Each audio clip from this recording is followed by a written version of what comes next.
At pagkatapos pagmargahan na lang, ay iikot-ikutin mo na lang ang biringan upang ang gold ay pumunta sa gitna. Sa ganitong paraan ay pwede mo nang makita ang iyong pinaghirapan.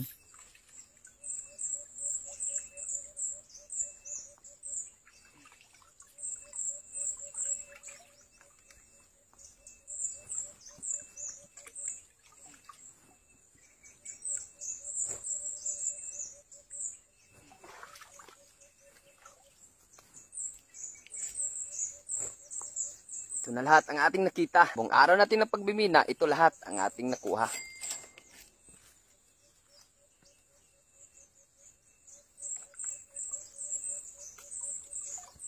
At salamat sa panonood, idol, at lagi mong tandaan na walang mahirap na trabaho sa taong porsigido. May diskarte, sipag at tiyaga na baon. Kahit madumi na sa pagtatrabaho, ang importante sa malinis mo, trinabaho. At huwag tayong mahiya na ipagmalaki ito. At huwag na ating kalimutan na may Diyos tayong kila.